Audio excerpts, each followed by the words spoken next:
Hello, gorgeous Librans, and welcome to August 2020.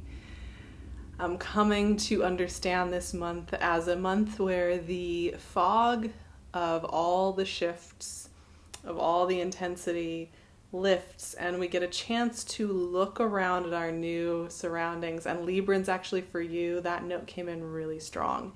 This whole idea of there being that shift in vision where suddenly you are in a new landscape, in a new way of seeing yourself, seeing the way you connect to everything, having one of those kind of, I guess you can call it those little awakenings that we have. But however you're experiencing that, I think this month is going to be extremely powerful for you on that front. The energy this month is a little bit more straightforward, a little bit more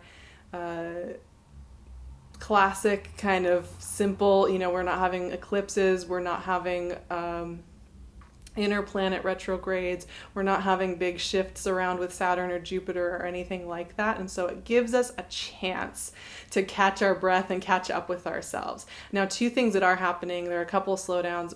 Uranus is going retrograde in Taurus on August 15th.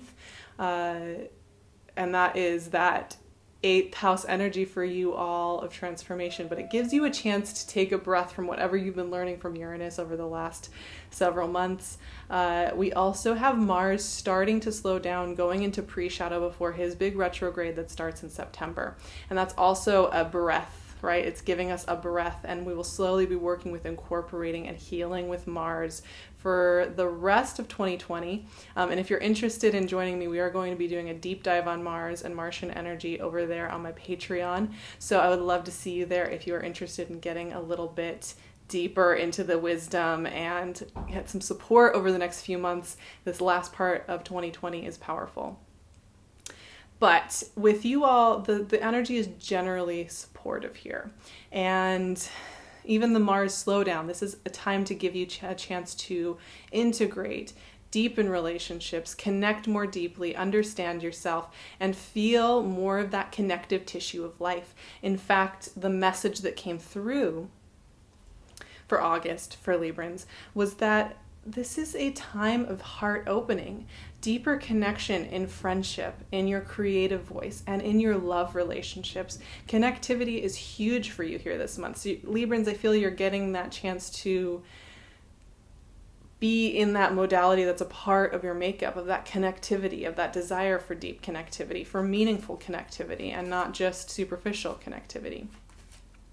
And that's all happening in the midst of this kind of big shift in energy, and just being able to see, like I said, the fog clearing, being able to kind of look around and see the lay of the land and understand, oh, okay, this is what we're working with now. And who do I want to be now within this framework, within the way that we're seeing the world this time around from this now moment. So some supportive things that are coming in for Librans. The full moon in Aquarius on August 3rd, that 5th house heart chakra opening, really great illuminations about new horizons, new ways of seeing your creativity, new ways of seeing love, new ways of seeing your creative, flamboyant, juicy, colorful path in this life. Really fun, curious, exploratory moon. We have the sun moving through Leo, through a sign that's very much connected to all your friendships and all that connectivity. Venus moves into Cancer this month as well on the 7th. Highlighting, who you want to be in the world, what you want to nurture and bring into the world, what you want to give birth to into the world, whatever that is. Really supportive energy for you there, really ooey gooey good energy going for you there. We have a new moon in Leo, and then as we move into Virgo season, we are starting to get into your spiritual 12th house. We are starting to get into preparation mode for Libra season, and that's when we really go deep, right? So the first part of this month is a lot more flirty and playful, and as we move into Virgo season, Mercury and Sun move over there, we start to dive into your deeper, the Empress, love it, your deeper knowing, right? Your deeper connection to what you know in your bones is right for you. Tower, okay. Never fear, my Libran friends. The Tower is a hallmark of this year. Things are not about the status quo at this time. Six of Pentacles. We're only pulling 5 cards today. I want to keep the messages really crisp. That's been something that's been calling to me a lot recently, has just been Ace of Swords. Love it. Lots of clarity this month, my friends. A lot of clarity for you, which I love to see, honestly. And Nine of Swords. Okay. Over-analyzing, overthinking. Are you addicted to overthinking life? Coming up with all the plot lines and stories, because that Nine of Swords is telling me something about that process. Being air energy, you have that intellect, you have the ability to put story together and weave things together. That's amazing. And I think you all know that the shadow side of that is that you can get yourself really worked up into all sorts of haunted house corners. That's what I call when we are getting into the overthinking mode and we start to construct a worldview that is a big haunted house that we're scaring ourselves in every room that we pass through. Now, this is really interesting. The Master of Ceremonies is the Empress for you this month. And once again, the energy for you is really supportive. Now, the Empress wants to expand and grow things. She wants to see things flourish, rise up from the earth. She's Venusian energy, so like Librans, that Venus influence is really important here for Empress. Now, the Empress does not want things to stay clamped in their little husks and their little seed pods and stay there forever and just call it a day. That's the thing with the Empress. She's very nurturing. She's very creative. She wants things to be done in that beautiful, easeful, loving, supportive, connective way. However, underneath that, she wants you to break out of your shell, to feel your heart break open, right? And so she is beckoning you forward into your heart breaking open. Now, the Tower energy is, like I said, it's a strong energy in 2020 in general. And most people are engaging with this energy in one week or another of the year, 1 month or another of the year, in different ways. The Tower is about liberation from an old world view. Once again, the fog is lifting. We're seeing things from a different perspective. You may be feeling like you've just woken up in a new world. And that's where I think this Tower is activating, because suddenly whatever was holding you maybe is gone, or maybe has changed, or maybe, how you're growing. The more you're feeling that self-love, the more you're letting yourself be connective, the more you're letting yourself heart open up, the less you feel you can go back to the way things were, the status quo of whatever that was in your life, the less, your relationships may be staying the same, your friendships or your work relationships, or even your love relationships may be shifting, right? The Tower is all about pulling down the old power dynamics, the old power structures that aren't working for us. And I know that it has a reputation of being destructive. It's the storm, that kind of comes and rumbles, and lightning and mudslides to break things apart. The thing with the Tower is it gets to that point when we haven't been listening to our inner knowing, to our North Star, to what we need to shift. Yes, eventually the Tower will come in and sweep something out of your path. However, if you are listening into the Tower rumblings that come up, quite honestly, every month of our lives, this is not something that's just rare and happens once every couple of years. If you are listening into your soul, you will feel rumblings, you will feel shifts, you will feel that desire to grow and change every month of your life. And it will come in different packages, and you will be asked to examine different things, but you are being asked here to grow and to break open into some really new big territory. And the thing is that the Tower is surrounded by such reasonable energy. This is what I find so interesting about this. It's not... I think sometimes the Tower's revolution can be that rather than being scared, maybe we just want to have some reasonable energy here. The Empress and the Six of Pentacles around the Tower tells me a lot. These two, Empress and Six of Pentacles, are all about balance, all about harmony, all about give and receive, all about healthy boundaries, healthy giving of oneself, healthy vulnerability, and also healthy, I can't share that right now, right? There's a reciprocity energy going on here that's all about the ease with which these things happen. And sometimes the thing we need to get liberated from, as the fog clears and as we're stepping into life, is not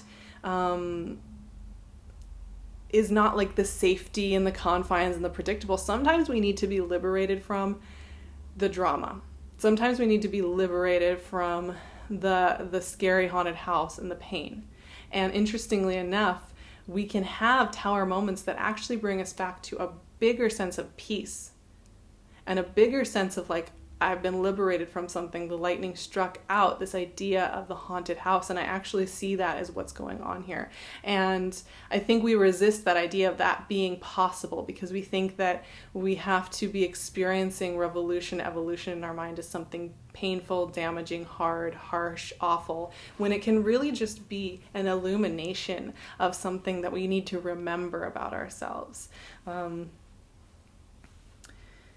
And that remembering is so important. And that's the thing.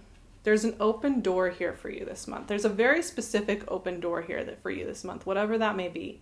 This can be the conversation you've been waiting to have. This can be the green light that you've been waiting to have. This can be that new identity that you're taking, This can be kind of that ceremonial almost shift in identity that comes when you have a rite of passage, like a wedding or a coming of age or a graduation or anything like that. And it doesn't even have to be that official. It can be something more subtle or something more internal. But that kind of sense of I'm somewhere different now, and that evolution of self and that presentation of what is next. This is the answer you've been waiting for. If there's been something that has been just feeling heavy on your shoulders, you've been wondering about maybe for months, and it felt very foggy, very out of reach, this month is that illuminating point. And yes, it is supportive of you. It absolutely is supportive of you. The Empress and the Six of Pentacles guarantee this. I just want to show you the pattern here. The Tower and the Ace of Swords bring that clarity, bring the answer, bring the aha. And the Empress and the Six of Pentacles nurture it into being, anchor it into being. Tell me that this is for your greatest good and that it is something that you are craving and that you have been longing for. That kind of ability to finally breathe after a time of waiting or holding your breath.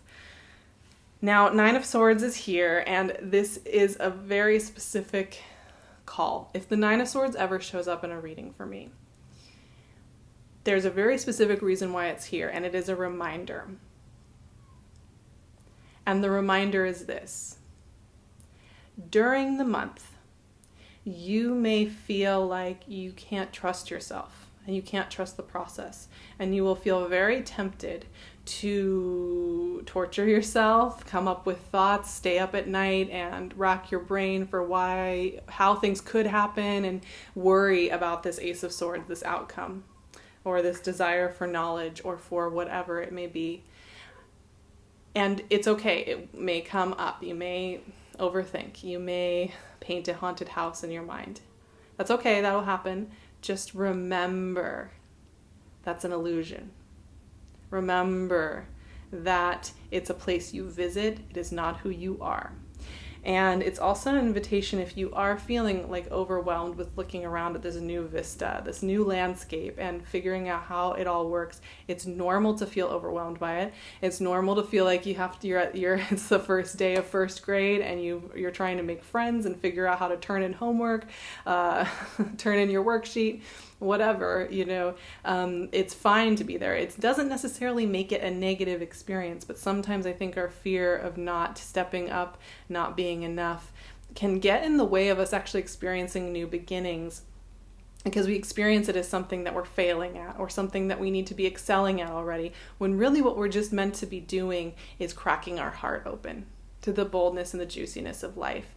And cracking your heart open and growing a size in life and growing into your next being is not always comfortable, but that also doesn't make it a negative thing. It can make it a beautiful thing. And it's a big part of this life. And that is what the Empress, the mistress of ceremonies here, is telling you. Now, she's got your back. And one thing I would recommend, my beautiful Librans, is to invoke her presence, her energy, her protection, her support to suffuse you. Surrender to her loving embrace and let her move through you this month, and she will show you the way much more clearly than the Nine of Swords can.